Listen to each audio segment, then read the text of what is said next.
Good morning students. हमारा इस chapter में सिर्फ दो ही टॉपिक बच गए हैं। एक तो हीटिंग इफेक्ट ऑफ करंट और एक क्या है पावर वाला।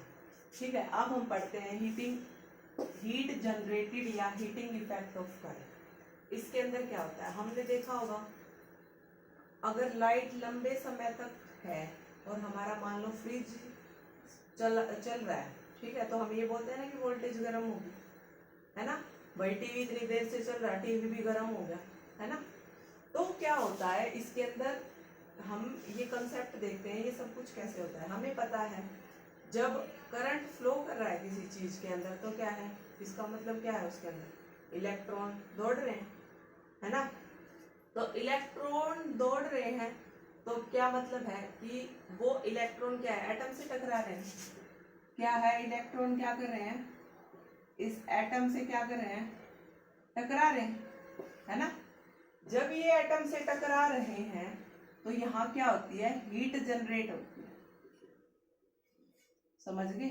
जैसे मैं एग्जांपल लूं, हमने देखा होगा बुलेट को जिस जगह पे टारगेट करना है, अगर मान लो मैंने बुलेट को टारगेट कर दिया, वो बुलेट वहां जाके क्या होगी, उसके पास बुलेट की क्या होगी, कुछ ना कुछ काइनेटिक एनर्जी होगी। काइनेटिक एनर्जी यानी उसकी कुछ ना कुछ स्पीड होगी, और जब वो अपने टारगेट से टकरा जाएगी तो उस टाइम उसकी क्या हो जाएगी, स्पीड क्या हो जाएगी, जीरो हो जाएगी, मतलब काइनेटिक एनर्जी खत्म। तो हमने देखा होगा कि वहां धुआं निकलता है, उस धुएं से क्या होती है, हीट जनरेट होती है। ठीक है, इसका मतलब क्या है, ऐसे ही जब इलेक्ट्रॉन एटम से टकराता है तो उसकी काइनेटिक एनर्जी क्या हो जाती है, वहां जीरो हो जाती है। मतलब क्या है, हमने law of conservation of energy पढ़ा होगा। जब इलेक्ट्रॉन क्या है, एटम से टकराएगा तो उसकी काइनेटिक एनर्जी डिस्ट्रॉय नहीं होगी।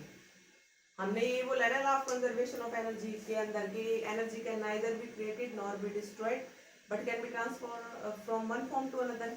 तो यहाँ क्या होगा, इलेक्ट्रॉन की काइनेटिक एनर्जी किसके अंदर कन्वर्ट होगी, हीट एनर्जी के अंदर, यानी वहां क्या होगी, हमारी हीट जनरेट हो जाएगी। समझ में आई बात। सो इसी से क्या होती है, हमारी हीट जनरेट होती है वायर के अंदर। ठीक है, तो इसका मतलब क्या हो गया, जब हमारा इलेक्ट्रॉन एटम से टकराएगा, मतलब जब किसी भी वायर के अंदर करंट फ्लो होता है तो इसका मतलब क्या होता है, उसके अंदर इलेक्ट्रॉन फ्लो कर रहे हैं। वो इलेक्ट्रॉन एटम से टकराएंगे तो क्या होगा, कुछ ना कुछ हीट जनरेट करेंगे। क्यों, law of conservation of energy से काइनेटिक एनर्जी क्या हो जाएगी, हीट एनर्जी में कन्वर्ट हो जाएगी। ठीक है, तो इस कंसेप्ट को हम क्या बोलते थे कि जब इलेक्ट्रॉन एटम से टकराएगा तो क्या होगा, जब इलेक्ट्रॉन एटम से टकराता था तो उस कंसेप्ट को हम क्या बोलते थे, रेजिस्टेंस।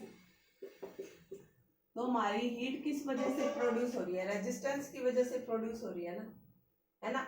तो इससे क्या होगी, हमारी हीट जनरेट हो जाएगी।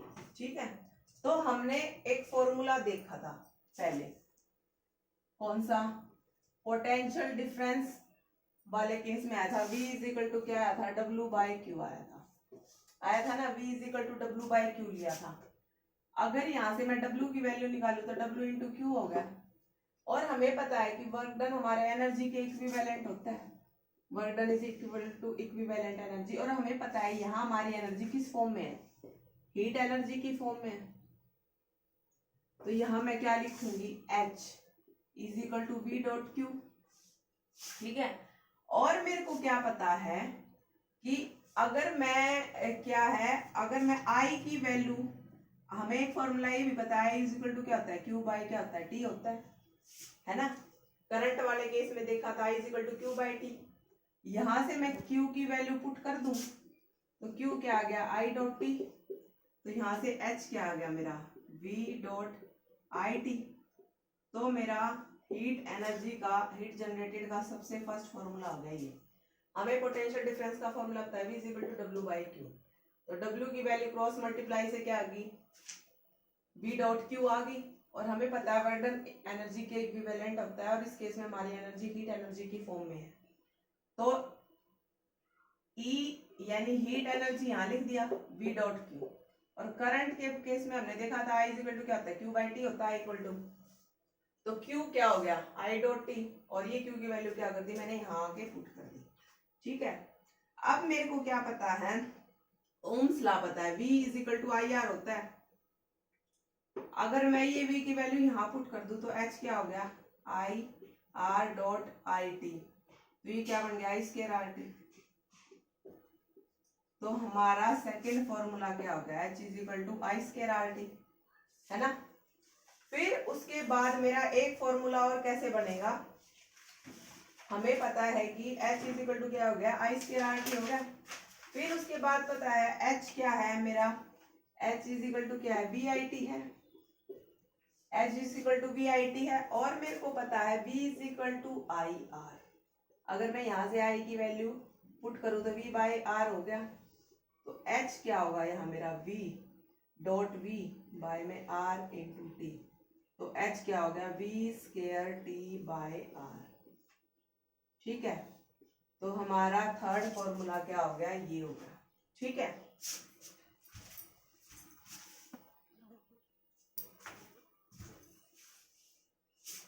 तो अब देखो मेरी दो इक्वेशन आ गई ना। फिर उसके बाद थर्ड इक्वेशन क्या होगी, हमने ये इक्वेशन देखी है H is equal to V I T.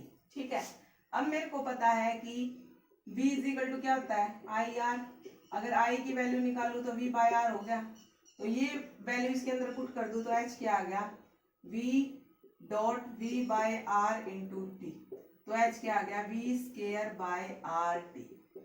ठीक है, तो थर्ड फॉर्मूला हो गया हमारा ये। ठीक है, फिर बेटा हमारा अगला क्वेश्चन क्या है, how to design a heating coil. किसी भी हीटिंग कॉइल को हम किस तरह डिजाइन करते हैं।